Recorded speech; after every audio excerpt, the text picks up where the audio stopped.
শিক্ষার্থীবৃন্দ, তোমাদের অর্ধবার্ষিক পরীক্ষার সিলেবাস অনুযায়ী দশম অধ্যায় আজকে পড়ব। অধ্যায়ের নাম খাদ্য চাহিদা, পার্ট 1, খাদ্যশক্তি কিলো ক্যালোরি। আমরা প্রতিদিন বিভিন্ন ধরনের খাবার খেয়ে থাকি।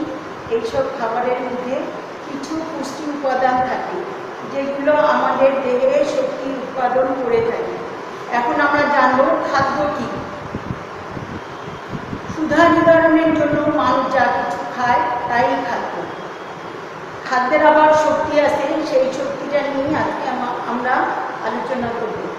প্রত্যেক মানুষেরই বেঁচে থাকার জন্য শক্তির প্রয়োজন হয়, তাই না? প্রয়োজন তো হয়।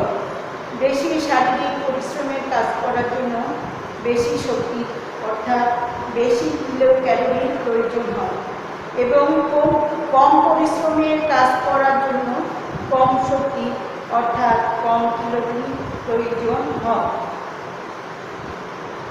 খাদ্যের শক্তি পরিমাপের এককে কিলো ক্যালোরি বলা হয়।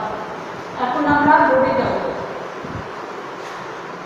দশম অধ্যায় খাদ্য চাহিদা, পার্ট 1, খাদ্য শক্তি কিলো ক্যালোরি। কিলো ক্যালোরি খাদ্য শক্তি কি সেটা আমরা জানলাম।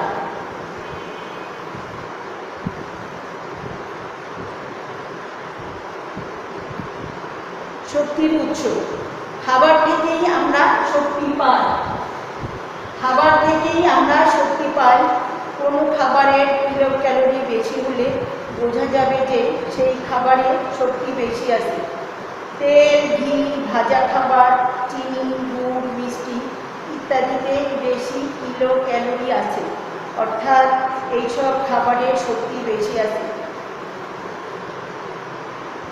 যেমন শাকসবজি, শসা, ক্ষীরা, লেটুস পাতা, আমলকি, বাতাবি লেবু, পেয়ারা ইত্যাদিতে কম কিলো ক্যালোরি আছে, অর্থাৎ শক্তি কম আছে।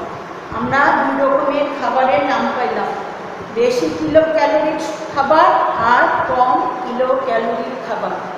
বেশি পরিশ্রম করলে বেশি কিলো ক্যালোরির খাবার খেতে হবে, আর কম পরিশ্রম করলে কম কিলো ক্যালোরির খাবার খেতে হবে। বেশি কিলো ক্যালোরির খাবারগুলি হচ্ছে তেল, ঘি, ভাজা খাবার, চিনি, গুড়, মিষ্টি ইত্যাদি। আর কম কিলো ক্যালোরির খাবার হচ্ছে শাকসবজি, শসা, ক্ষীরা, লেটুস পাতা, আমলকি, বাতাবি লেবু, পেয়ারা ইত্যাদি।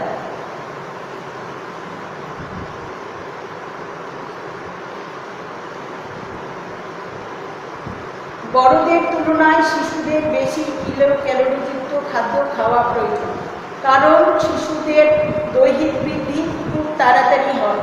এই জন্য শিশুদের বেশি পরিমাণ কিলো ক্যালোরিযুক্ত খাদ্য খাওয়া প্রয়োজন। এরপরে পার্ট 2 চলে যাব।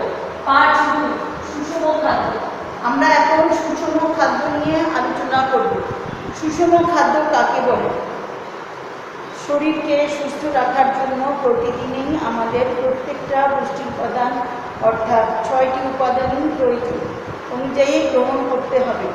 দৈনন্দিন খাবারের দেহের চাহিদা অনুযায়ী প্রত্যেকটা পুষ্টি উপাদান পর্যাপ্ত পরিমাণে থাকলে তখন তাকে সুষম খাদ্য বলে।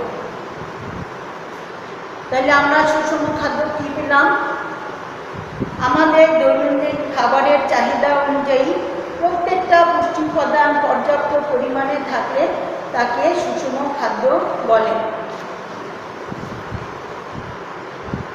এখন খাবার সুষম করার উপায়। খাবার সুষম করার উপায়গুলো তোমরা দেখে নাও, শুনে নাও, বইয়েও আছে, এরপরেও আমি পড়ে শোনাচ্ছি।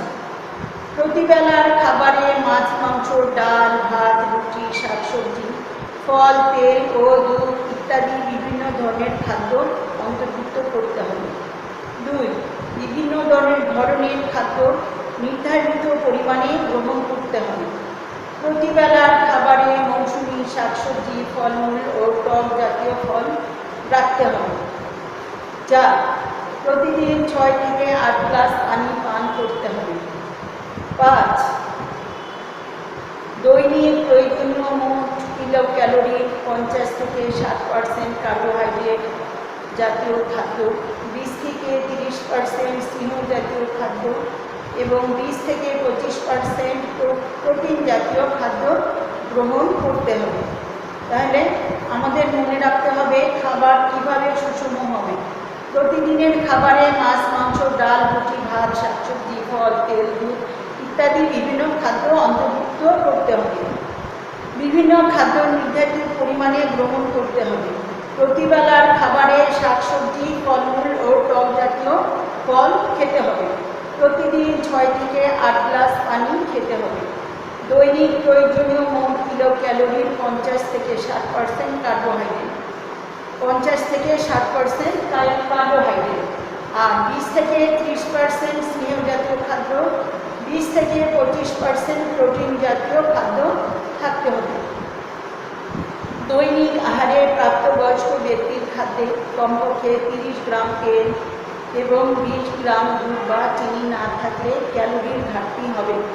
এর জন্য আহারে তেল, দুধ বা চিনি অন্তর্ভুক্ত করতে হবে। সুষম খাদ্যকে উপাদেয় করার জন্য খাদ্য প্রস্তুতে মশলার ব্যবহারও রাখতে হবে। খাদ্য সুষম করার গুরুত্ব। সুষম খাদ্যের গুরুত্ব নিয়ে এখন আলোচনা করব, তোমরা মনোযোগ দিয়ে শুনো। শরীরের চাহিদা অনুযায়ী পর্যাপ্ত পরিমাণে সকল পুষ্টি উপাদান সরবরাহ করার জন্য সুষম খাদ্য গ্রহণের গুরুত্ব অপরিসীম। 1, 2 হচ্ছে শরীরের চাহিদা অনুযায়ী পর্যাপ্ত খাদ্যশক্তি সরবরাহ নিশ্চিত করার জন্য সুষম খাদ্য গ্রহণের গুরুত্ব রয়েছে। 3, শরীরের চাহিদার চেয়ে বেশি খাদ্য গ্রহণ করলে শরীর মোটা হয়ে যাবে, রোগ দেখা দিবে। কম খেলে শরীর শুকিয়ে যাবে, শিশুদের বর্ধন ব্যাহত হবে ও রোগ প্রতিরোধ করার ক্ষমতা কমে যাবে। এজন্য শরীরের স্বাভাবিক সুস্থতা বজায় রাখার জন্য সুষম খাদ্য গ্রহণ অত্যাবশ্যক। অপুষ্টিকে প্রতিহত করার জন্য সুষম আহার গ্রহণ গুরুত্বপূর্ণ। তাহলে আমরা সুষম খাদ্যের গুরুত্ব সম্পর্কে জানব। 1 নম্বর হচ্ছে শরীরের চাহিদা অনুযায়ী পর্যাপ্ত পরিমাণে সকল পুষ্টি উপাদান সরবরাহ করার জন্য সুষম খাদ্য গ্রহণের গুরুত্ব অপরিসীম। 2, শরীরের চাহিদা অনুযায়ী পর্যাপ্ত খাদ্য শক্তি সরবরাহ নিশ্চিত করার জন্য সুষম খাদ্যের গুরুত্ব রয়েছে। 3, শরীরের চাহিদা চেয়ে বেশি খাদ্য গ্রহণ করলে শরীর মোটা হয়ে যাবে, রোগ দেখা দিবে। কম খেলে শরীর শুকিয়ে যাবে, শিশুদের বর্ধন ব্যাহত হবে ও রোগ প্রতিরোধ করার ক্ষমতা কমে যাবে। এই জন্য শরীরের স্বাভাবিক সুস্থতা বজায় রাখার জন্য সুষম খাদ্য গ্রহণ অত্যাবশ্যক। অপুষ্টিকে প্রতিহত করার জন্য সুষম আহার গ্রহণ অবশ্যই গুরুত্বপূর্ণ। এরপরে কাজ আছে, তুমি প্রতিদিন যে খাবারগুলো খাও তার একটা তালিকা তৈরি করে দেখাও যে তোমার খাবারটি সুষম হচ্ছে কিনা। যদি সুষম না হয় তাহলে তুমি সুষম খাবার খাওয়ার জন্য কি করবে। এই কাজটা তোমরা বাসার খাতায়, এক্সাম খাতায় করে দেবে। পার্ট 1 খাদ্য শক্তির কাজ হচ্ছে 1। এটা হচ্ছে কোন পৃষ্ঠায় পাবে? কাজ 1 পৃষ্ঠা 83 পাবে। কাজ 1 পৃষ্ঠা 83। এটা তোমরা এক্সাম খাতায় করে ফেলবে এবং করেও ফেলবে। পার্ট 3 এ চলে যাবে। পার্ট 3 হচ্ছে খাদ্য পিরামিড। পার্ট 3 খাদ্য পিরামিড। খাদ্য পিরামিড হচ্ছে এমন একটা নির্দেশিকা বা গাইডলাইন যার দ্বারা কোন ধরনের খাদ্য কী পরিমাণে খাওয়া উচিত তা চিত্রের মাধ্যমে প্রকাশ করা আছে বইয়ে।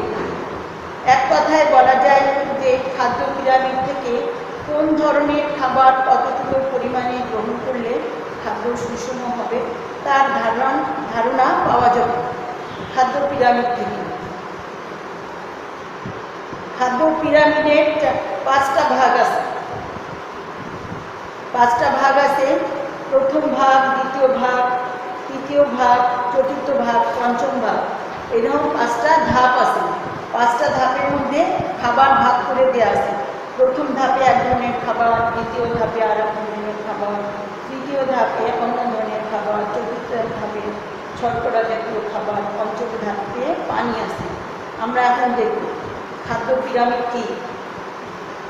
খাদ্য পিরামিড হচ্ছে এমন একটা নির্দেশিকা বা গাইড যার দ্বারা কোন ধরনের খাদ্য কী পরিমাণে খাওয়া উচিত তা বোঝা যাবে। এক কথায় বলা যায় যে খাদ্য পিরামিড থেকে কোন ধরনের খাবার কতটুকু পরিমাণে গ্রহণ করলে খাবার সুষম হবে তার ধারণা পাওয়া যাবে। খাদ্য পিরামিড প্রতিদিন আমাদের যে খাদ্যগুলো গ্রহণ করা উচিত সেই খাদ্যগুলোকে 5টি ভাগ করে দেওয়া আছে। পিরামিডের নিচ থেকে ধাপগুলো দেখবে। পিরামিডের সবার নিচে আছে পানি। প্রতিদিন আমাদের কতটুকু পানি খেতে হবে? এর আগে আমি বলেছি প্রতিদিন 6 থেকে 8 গ্লাস পানি খেতে হবে। এরপরে আছে শর্করা জাতীয় খাবার, ভাত, রুটি, নুডলস, মুড়ি, জিরা ইত্যাদি। দ্বিতীয় ধাপ, নিচ থেকে আমরা যাচ্ছি। তৃতীয় ধাপে আছে বিভিন্ন ধরনের ফল। চতুর্থ ধাপে মাছ, মাংস, ডিম, বাদাম জাতীয় খাদ্য, শুকনা সিম জাতীয় খাদ্য। আর প্রথম ধাপে আছে তেল, ঘি ও ফ্যাট জাতীয় খাদ্য এবং মিষ্টি সামান্য পরিমাণে খাবে। তাহলে এখন আমরা আলোচনা করব প্রথম ধাপে পানি। পানি যা আমাদের জীবন ধারণের জন্য অত্যাবশ্যকীয়। প্রতিদিন 6 থেকে 8 গ্লাস পানি পান করা উচিত। দ্বিতীয় ধাপ শস্য ও শস্য জাতীয় খাদ্য, যেমন ভাত, রুটি, নুডলস, মুড়ি, জিরা ইত্যাদি।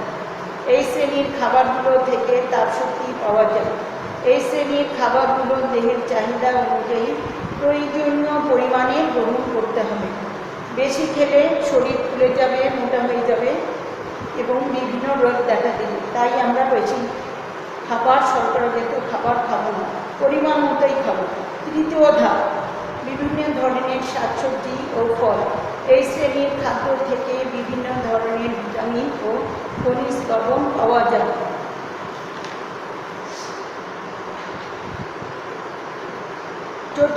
চতুর্থ ধাপে আছে মাছ, মাংস, ডিম, বাদাম, ডাল, ছানা ও পনির ইত্যাদিকে একটি খাদ্য শ্রেণীতে অন্তর্ভুক্ত করা হয়েছে। এই শ্রেণীর খাদ্য থেকে প্রধানত প্রোটিন পাওয়া যায়। এছাড়া বিভিন্ন ভিটামিন ও খনিজ লবণও পাওয়া যায়।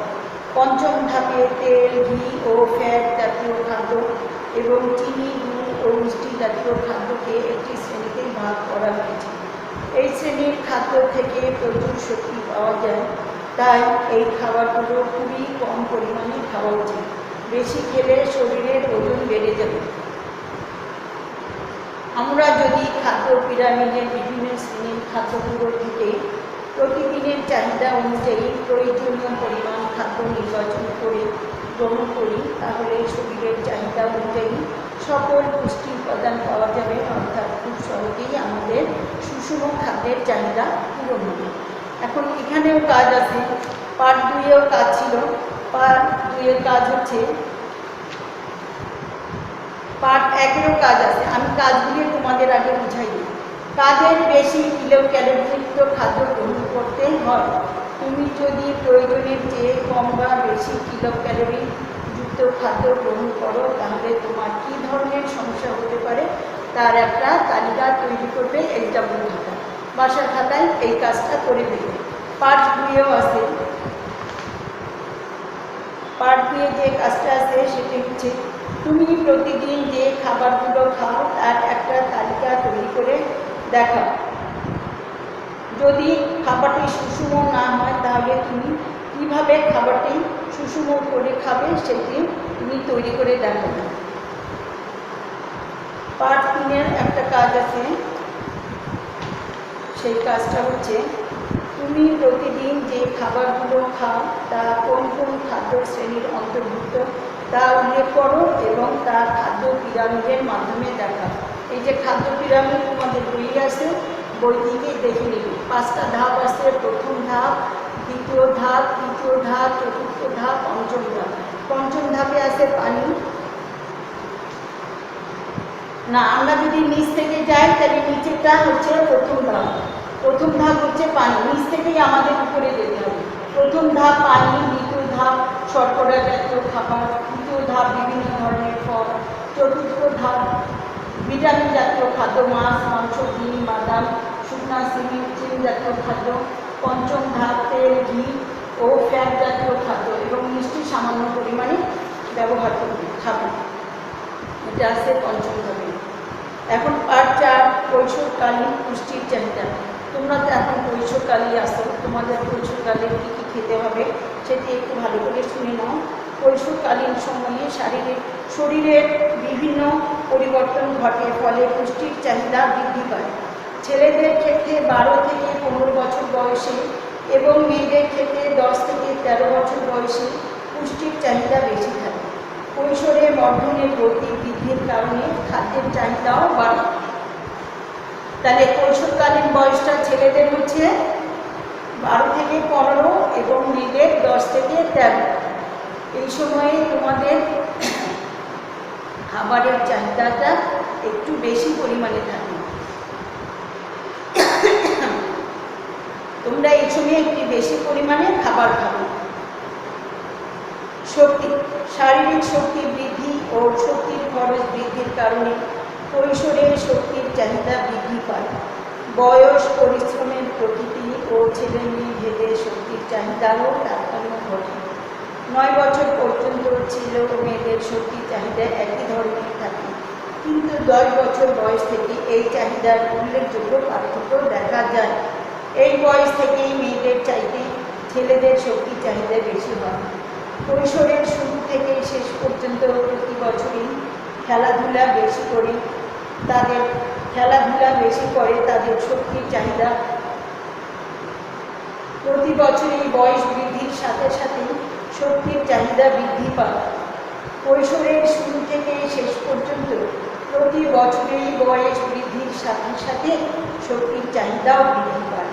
এছাড়া যে সকল ছেলেমেয়ে বেশি পরিশ্রম করে অথবা খেলাধুলা বেশি করে তাদের শক্তির চাহিদা কম পরিশ্রমীদের চাইতে বেশি হয়। কার্বোহাইড্রেট জাতীয় খাদ্য। প্রতিদিনের খাদ্য তালিকায় প্রয়োজনীয় শক্তি চাহিদা মেটানোর জন্য পর্যাপ্ত পরিমাণে কার্বোহাইড্রেট জাতীয় খাদ্য গ্রহণ করতে হবে। প্রোটিন, কৈশোরকালীন সময়ে প্রোটিনের চাহিদা কিছুটা বেশি থাকে, কারণ এই সময়ে দ্রুত গতিতে শরীরের বৃদ্ধি ঘটে। এই বয়সে মাছ, মাংস, ডিম, ডাল, বাদাম ইত্যাদি প্রোটিন জাতীয় খাদ্য পর্যাপ্ত পরিমাণে গ্রহণ করা উচিত। কৈশোরকালীন সময়ে প্রোটিনের ঘাটতির কারণে বর্ধনের ব্যাহত হয়, মানে বর্ধন কমে যেতে পারে। তোমরা যদি পরিমাণ মতো খাবার না খাও তাহলে বর্ধনটা কমে যাবে। ফ্যাট, চর্বি জাতীয় খাবার। কৈশোরের শক্তির চাহিদা বেশি থাকে, তাই এই বয়সীদের জন্য খাদ্যে ফ্যাটের উপস্থিতিও গুরুত্বপূর্ণ। তবে অতিরিক্ত ফ্যাট বহুল খাবার, বিশেষ করে ফাস্টফুড গ্রহণের শরীরের ওজন বেড়ে যেতে পারে। তাই সবসময় ফ্যাট বহুল খাদ্য বা ফাস্টফুড গ্রহণ করা থেকে বিরত থাকতে হবে। প্রয়োজনীয় পরিমাণে খেতে হবে, বেশি খেলে শরীরের ক্ষতি হবে। খনিজ লবণ, এই বয়সে বিভিন্ন ধাতব লবণের মধ্যে ক্যালসিয়াম, লৌহ, জিঙ্ক অত্যন্ত গুরুত্বপূর্ণ। হাড়ের বৃদ্ধির জন্য ক্যালসিয়াম প্রয়োজন। দেহের বিভিন্ন অঙ্গের বৃদ্ধির জন্য জিঙ্ক গুরুত্বপূর্ণ ভূমিকা পালন করে। রক্ত গঠনের জন্য লৌহ প্রয়োজন। বিশেষ করে ছেলেদের চাইতে মেয়েদের লৌহের চাহিদা কিছুটা বেশি হয়। বিভিন্ন ধরনের শাকসবজি, ফল থেকে প্রচুর পরিমাণে খনিজ লবণ পাওয়া যায়। তোমরা তাহলে কী করবে? বিভিন্ন ধরনের শাকসবজি ও ফলফুল বেশি পরিমাণে খাবে, তাহলে খনিজ লবণের চাহিদাটা পূরণ হবে। ভিটামিন, কৈশোরে বিভিন্ন ধরনের ভিটামিনের মধ্যে থায়ামিন, রিবোফ্লাভিন এবং নায়াসিনের চাহিদা বৃদ্ধি পায়। এই সময় দ্রুত গতিতে দেহের বৃদ্ধি ঘটায় ও রক্ত গঠনের জন্য ফলিক অ্যাসিড, ভিটামিন B12 ও ভিটামিন B6 এর চাহিদাও বাড়ে। এছাড়াও দেহের বিভিন্ন কোষের সুস্থতা রক্ষার জন্য ভিটামিন A, ভিটামিন C ও ভিটামিন E প্রয়োজন অনুযায়ী গ্রহণ করা উচিত। হাড়ের বৃদ্ধির জন্য ভিটামিন ডি অত্যাবশ্যকীয়। বিভিন্ন ধরনের মৌসুমি শাকসবজি ও ফল থেকে প্রচুর পরিমাণে ভিটামিন পাওয়া যায়। এখন তো প্রচুর মৌসুমি ফল আছে না? এখন কী পাওয়া যাচ্ছে? আম, কাঁঠাল, লিচু, কলা তো 12 মাসই পাওয়া যায়, কলাও হবে। এরপরে আরও আছে আমলকি, লটকন, ডেউয়া, বিভিন্ন ধরনের ফল এই সময়ে পাওয়া যাচ্ছে। তোমরা এই ফলগুলি, গ্রীষ্মকালীন ফলগুলি প্রচুর পরিমাণে খাবে। পানি, শরীর সুস্থ রাখার জন্য অন্যান্য পুষ্টি উপাদানের মধ্যেও পানি অত্যন্ত প্রয়োজনীয় একটি উপাদান। ঘাম, মল ও মূত্রের মাধ্যমে প্রতিদিন শরীর থেকে পানি বেরিয়ে যায়। এই পানির চাহিদা পূরণের জন্য প্রতিদিন 6 থেকে 8 গ্লাস পানি পান করা প্রয়োজন। অর্থাৎ এক কথায় বলা যায় যে কৈশোরে সকল পুষ্টি উপাদানের চাহিদাই বাড়ে। এই বাড়তি চাহিদা পূরণ না হলে দেহের বৃদ্ধি ব্যাহত হবে এবং নানা ধরনের অপুষ্টিজনিত সমস্যা যেমন রক্তস্বল্পতা, রাতকানা, হাড়ের দুর্বল গঠন, লম্বা ছোট হওয়া, শারীরিক দুর্বলতা ইত্যাদি দেখা দেবে। তাই এই বয়সের ছেলেমেয়েদের প্রয়োজনীয় পুষ্টির চাহিদা মেটানোর জন্য সুষম খাদ্য গ্রহণ করা অত্যাবশ্যক। এখানে 2টা কাজ আছে। একটা কাজ হচ্ছে কাজ 1, কৈশোরে একজন মেয়ের রক্ত গঠনের জন্য কোন কোন পুষ্টি উপাদানের চাহিদা বৃদ্ধি পায় এবং কীভাবে তা পূরণ করা যায় সেটা চার্ট করে খাতায় লিখবে। কাজ 2, কৈশোরের পুষ্টির চাহিদা পূরণের একদিনের সুষম খাদ্য তালিকা তৈরি করে খাতায় লিখবে। এটা এই কয়টা কাজ। কাজ 1 পৃষ্ঠা 83, কাজ 2 পৃষ্ঠা 84, কাজ 3 পৃষ্ঠা 86, কাজ 4 5 পৃষ্ঠা 88। এরপরে তোমরা অবজেক্টিভে চলে যাবে। অবজেক্টিভ আছে, বইয়েও আছে, তোমাদের নোটবুকেও আছে। নোটবুকের অবজেক্টিভ সহকারে বইয়ের 4টা অবজেক্টিভ করে নেবে এবং বইয়ের ভিতরে রিডিং করবে। ভিতরেও অসংখ্য অবজেক্টিভ আছে, তোমরা ওই ভিতর থেকে পড়ে নেবে। এরপরে চলে যাও 90 পৃষ্ঠায় 2টা সৃজনশীল প্রশ্ন আছে। ষষ্ঠ শ্রেণীতে পড়ুয়া সুমা ও কণা 2 বান্ধবী। তাদের দৈহিক গঠন 2 ধরনের। নিম্নে তাদের দৈনিক খাদ্যের একটি তালিকা দেওয়া আছে। সকালবেলা সুমা রুটি খায় 3টি, ডিম 1টি, কলা 1টি, দুধ 1টা। কণা খায় রুটি 2টি, ডিম অর্ধেক, কলা 1টি, দুধ খায় না। দুপুরে খায় ভাত 2 কাপ সুমা দুপুরে ভাত 2 কাপ, মাছ মাংস মাঝারি 1 টুকরা, সবজি 2-এর 1 কাপ, সালাদ 1 কাপ। আর কণা খায় ভাত 1.5 কাপ, সবজি 1/2 কাপ, মাছ মাংস 1/2 টুকরা, অর্ধেক টুকরা, সালাদ 1/2 কাপ। রাতে সুমা খায় ভাত 2 কাপ, মাছ মাংস 2 টুকরা, দুধ 1 কাপ। আর কণা খায় ভাত 1 কাপ, মাছ মাংস 1 টুকরা, দুধ খায় না। এরপরে ক নম্বর হচ্ছে সুষম খাদ্য কি? খাদ্য পিরামিড বলতে কী বোঝায়? সুমার দৈনিক খাদ্যাভ্যাস হতে সুমার শারীরিক গঠন সম্পর্কে কী ধারণা পাওয়া যায়, এটা একটা প্রশ্ন। এরপরে ঘ নম্বর প্রশ্ন হচ্ছে কণার খাদ্যাভ্যাস তার সুস্থ দৈহিক বর্ধনে কতটুকু সহায়ক যুক্তি সহকারে উপস্থাপন করে। সৃজনশীল 1 এবং সৃজনশীল 2 হচ্ছে তোমাদের বাড়ির কাজ। সেই সাথে বোর্ডে কাজ আছে 4টা। পার্ট 1-এর 1টা, পার্ট 2-এর 1টা, পার্ট 3-এর 1টা, পার্ট 4-এর 1টা। পার্ট 4-এর 2টা কাজ আছে। মোট কাজ আছে 5টা আর সৃজনশীল আছে 2টা। এই কাজগুলি তোমরা বাসায় করে নেবে এবং খাতায় সুন্দর মতো সেট করবে। স্কুল খুললে পরে টিচারকে দেখাবে, এর উপরে মার্কস থাকবে। এইটার উপরেই তোমাদের পরীক্ষা হবে। আমি আরেকবার বলে দিচ্ছি তোমাদের সিলেবাসটা। অর্ধবার্ষিকের সিলেবাস হচ্ছে শ্রেণী পরীক্ষা 1 দ্বিতীয় অধ্যায় গৃহের পরিষ্কার পরিচ্ছন্নতা। এরপরে আছে পঞ্চম অধ্যায় ছোটদের শিষ্টাচার শিক্ষা। এগুলি একটু সহজ দেখে আমি এটা ধরলাম না, এগুলি তোমরা বাসায় করে নেবে। শ্রেণী পরীক্ষা 2 দ্বিতীয় অধ্যায়